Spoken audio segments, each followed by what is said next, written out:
Seattle's streets were slick with rain that night in 2015, a drizzle so relentless it seemed to seep into your bones and blur the city lights into streaks of color. I was busy carrying trays at the Evergreen Bistro, a hidden gem in Capitol Hill that depended on word of mouth. We never needed advertisements. Our reputation spread quietly among our loyal patrons who craved our Pacific Northwest fusion menu. Word of mouth was our lifeline, and we guarded it like a secret recipe. I had been working there to pay my way through nursing school, spending months proving myself reliable enough to mentor the new hires, even though official training was reserved for the veterans. Whenever someone was thrown into a shift too soon, I would step in and guide them through the chaos of the dinner rush. His name was Tom. He was in his late 50s, salt and pepper hair, and such a shy manner that he always seemed smaller than he was. It was his first solo shift. He'd just finished training and had a full section right next to mine. I could see worry etched around his eyes and a slight tremble in his hands as he slid his order pad into his pocket.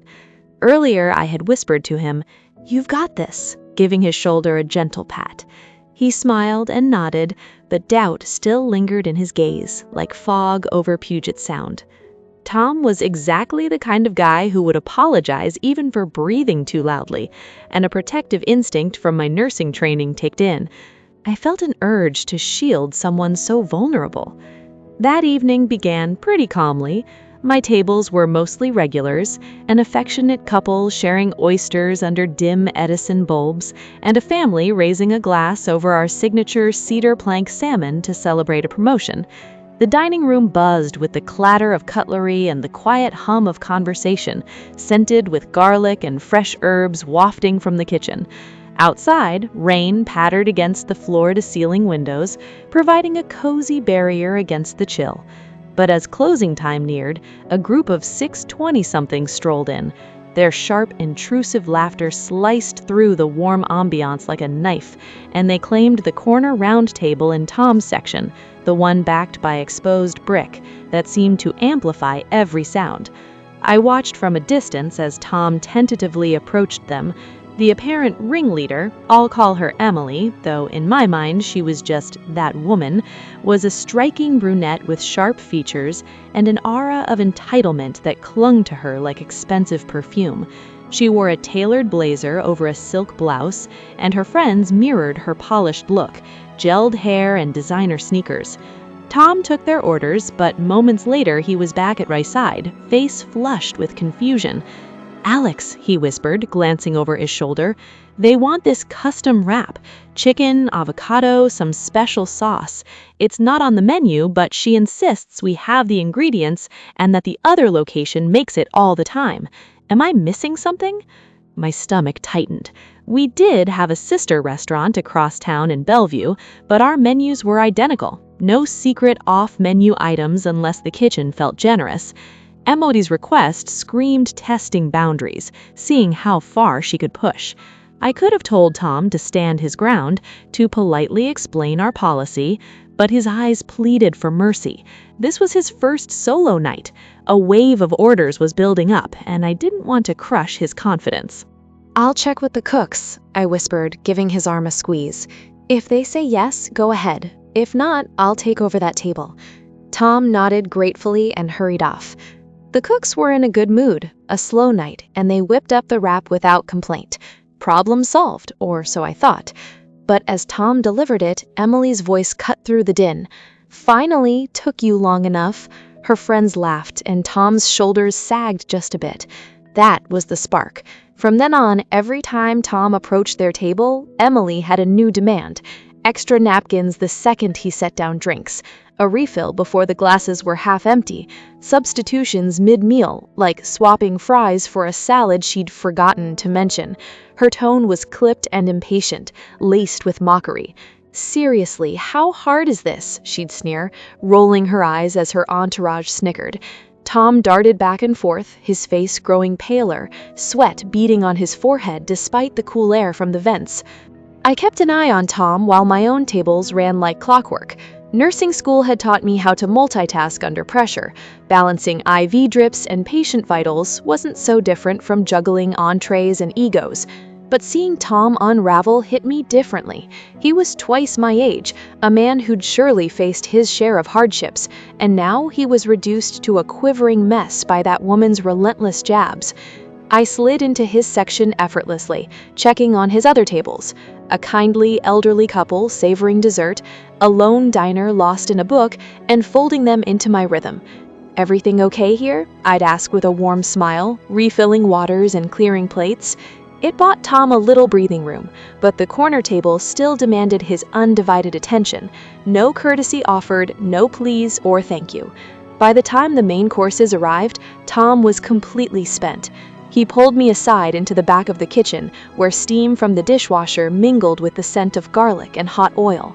"Alex, I can't. They're killing me. She's making fun of everything I do, says I'm the slowest server she's ever seen," he admitted, voice shaking. My blood simmered. I patted his shoulder. "Take a breath, Tom. Some people are just like that, miserable inside, so they take it out on others. You'll probably get stiffed on the tip, but don't let it get to you. Your other tables are happy. I'll make sure you keep those tips." He nodded, but his eyes were glassy and defeated. It tore at me. Here was a man giving his all, vulnerable in a new role, and this group treated him like a punchline. The rest of the restaurant had emptied out by then. Chairs were up on tables, and the rain drummed steadily on the windows. When Tom came back with his order pad, Alex, they want employee discounts, multiple ones on the same check, and birthdays, multiple birthdays, free cakes, and the song right now." "Employee discounts?" I frowned. "Wait, who's claiming that?" Tom shifted uncomfortably. "Her. Emily, the one leading this. She's a trainer at the Bellevue location. She's been tearing into me all night, saying I'm the worst waiter she's ever seen. Says no wonder they bend over backward for her there." The pieces clicked in my mind. Rage flared in my chest like wildfire through dry brush. Emily wasn't just a rude customer, she was supposed to be one of us. A trainer, no less, someone meant to guide new hires like Tom. Instead, she'd weaponized her role to humiliate him, all while demanding perks she knew damn well we couldn't give. Multiple birthdays? It was obviously a scam to exploit our goodwill. I forced myself to breathe deeply. Nursing school had drilled patience into me, dealing with combative patients, holding steady in crisis, but this felt personal. Tom looked ready to quit, his confidence shattered, and I couldn't let that happen. "Prep the cakes," I told him calmly. "Don't go out yet. I'll call our manager about those discounts. This special case needs approval." Our front-end manager, Mike, was a gem, built like a linebacker with a heart of gold. He'd come up through the ranks and always had our backs. In our small Seattle chain, loyalty ran deep. Word of mouth wasn't just marketing, it was our code. Mistreat one of us and it came back around. I found Mike at the host stand, tallying receipts under the soft glow of pendant lights. "Quick rundown," I whispered, nodding toward Emily's table where her laughter rang out. I told him everything, the demands, the insults, and how she turned out to be a trainer from Bellevue. Mike's jaw tightened. "She's one of ours? Acting like this?" "Yep. And on top of that, she's stacking discounts and inventing multiple birthdays. Tom's a wreck." His face darkened. Rage simmered there, quiet but potent, the kind that dismantles without exploding. "Get me her employee number. I'll call her manager. And Alex, do what you need with that song. You've got my blessing." A plan crystallized in my mind, cold and precise. Revenge wasn't about fists or shouts, it was strategic, a slow unraveling. I'd make her celebration unforgettable, then let her professional life implode. I hurried through the restaurant, rounding up every available staffer. It was late, so people were plentiful. Servers wiping down tables, the dishwasher scrubbing pots, even a line cook on break. One by one, I pulled them aside and whispered the plan. "Corner table, rude as hell, tormenting Tom all night. She's a trainer from Bellevue, demanding freebies. We're going to do the birthday song loud, eardrum-shattering loud. Make them wish they were never born." Grins broke out. Loyalty ran deep here. We'd all dealt with entitled customers, but betraying one of our own was unforgivable. We gathered a dozen strong, maybe more, the largest celebratory crew the Evergreen had ever assembled. Tom, still shaking, carried a tray of complimentary cakes, one for each birthday girl. We descended on that corner table like a cheerful storm. Emily's triumphant smirk vanished as we set the cakes down, candles flickering brightly. Her friends leaned back, expecting our usual sing-along, but we had other plans. Side by side, we lined up shoulder to shoulder, our smiles wide and wicked. Then we burst into song. Not the gentle, melodic happy birthday we reserved for real celebrations. No, this was a bellow, a collective roar that reverberated off the brick walls and through the empty section. Happy birthday to you, we screamed, straining our voices, the sound crashing back at us like feedback in a microphone. It was brutal, a wall of noise that made my ears ring and my throat burn. Emily's grin vanished instantly. She clapped her hands over her ears and flinched. Her friends squirmed, faces contorted in shock. The rain outside had nothing on our volume. We stretched out every note, every syllable. Happy birthday, dear everyone, we belted, improvising on the spot. The dishwasher bellowed a deep bass, and a server added dramatic arm flourishes. It went on forever, an auditory assault until they were cowering in silence. I locked eyes with Emily, smiling serenely. Inside, satisfaction bloomed, cold and sweet. This was only the opening act. As the last note faded, our voices hoarse, the air thick with tension, Emily's face was flushed and furious. "What the hell was that?" she snapped, but we simply smiled and nodded, saying, "Enjoy the rest of your evening." Tom lingered, dropping the check. There were no stacked discounts, just the full total, as Mike had decreed. Emily snatched up the bill. "This is wrong. Where's my employee discount?" she demanded. Mike appeared at the table, phone in hand, his presence commanding. "Ma'am, could you step over to the host stand? Your manager wants a word," he said quietly. Her bravado cracked. I hovered nearby, ostensibly clearing tables, but really savoring the moment. She answered her phone. "Hello? Wait, what? No, I didn't. It's not like that," she sobbed, mascara streaking. Panic and excuses spilled out. "They misunderstood. I was just joking. Please, don't." It was too late. Mike had already called her store manager and then the general manager. Her employee number was on file, the whole story laid out. My account, Tom's shaken testimony, the whispers from our staff. In our tight-knit chain, word traveled fast both ways. Emily slid the phone back to Mike. "You're firing me over this?" she whispered. His voice was cold but professional. "That's between you and your management, but yes, effective immediately. Please pay your check and leave."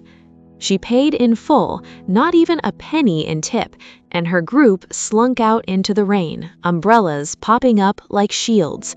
Emily shot me one last glare, but I continued wiping down the table as if she were already forgotten. Tom finally exhaled and slumped against the wall.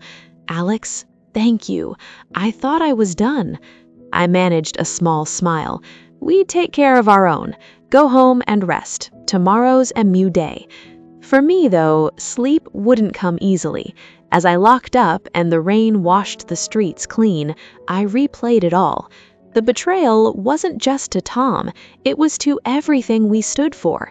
Emily had abused her power, humiliating a colleague for her own amusement. My revenge had been fast, but the fallout would continue to seep in. Morning brought a gray sky and the scent of pine. When I returned from my shift, whispers followed me. Emily's firing had rippled through the chain. Our general manager even sent an email to every location, a not-so-subtle reminder about professionalism. Tom was there too, looking steadier and even joking about his baptism by fire. Nursing school had taught me that wounds heal slowly, so do reckonings. I kept my ears open. A friend at the Bellevue restaurant told me Emily had begged to be reinstated, insisting it was all a misunderstanding. The GM wouldn't hear it. Her reputation as a trainer was now poison. Other staff shared stories of her bullying new hires, emboldened by her fall. She applied elsewhere, other Seattle restaurants, even a chain diner in Tacoma, but word got around. In this industry, networks are tight. A bad reputation sticks like gum to a shoe. Weeks turned into months. I kept juggling school and work, dissecting cadavers by day and serving dinner plates by night. Sleep was still elusive, not from guilt, but from replaying Emily's cruelty. I'd lie in my tiny apartment overlooking Elliott Bay, the waves murmuring below, and replay Tom's defeated face. Betrayal like that demanded its own reckoning.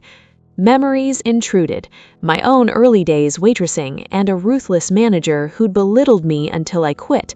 I'd promised myself I'd never be that victim again. Emily's actions had reopened that old wound, fueling my quiet resolve. I didn't follow her or anything, that would have crossed a line, but the Seattle restaurant world is small, word gets around. Eventually, I heard she'd landed a job at a chain diner downtown, far from our upscale vibe, a clear step down. Then, another firing after that over the same attitude and entitlement. My strategy unfolded quietly. I planted seeds. At industry mixers in Pioneer Square, I'd casually mention that Bellevue trainer who tormented a new waiter. I was careful with facts, but enough got out. Social media helped too. Anonymous posts on local restaurant forums detailed her antics, linking back to that night. Her downfall became professional and methodical. No one needed to lay a finger on her. Exposure was the weapon. She lost friends and influence. Even her old entourage drifted away as her star dimmed.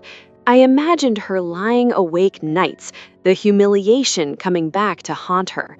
One spring evening, months later, the cherry blossoms were blooming when I saw her at a University District coffee shop. She looked diminished, hair messy, eyes hollow, as she tapped away on her laptop searching for work. Our eyes met and I saw fear in hers. I gave a polite nod and took a sip of my latte, keeping my expression neutral. Inside, a sense of closure settled in. She had learned the hard way. Special treatment cuts both ways. Demanded cruelly, and it might just come back to you. Tom thrived, by the way. He became a steady, confident server and even mentored new hires. Sometimes, when our eyes met across the dining room, we'd share a quiet nod about that night. As for me, nursing degree in hand, I still cherish that chapter of my life. If you've ever been wronged and had to stay silent, remember, patience can craft the sharpest blade.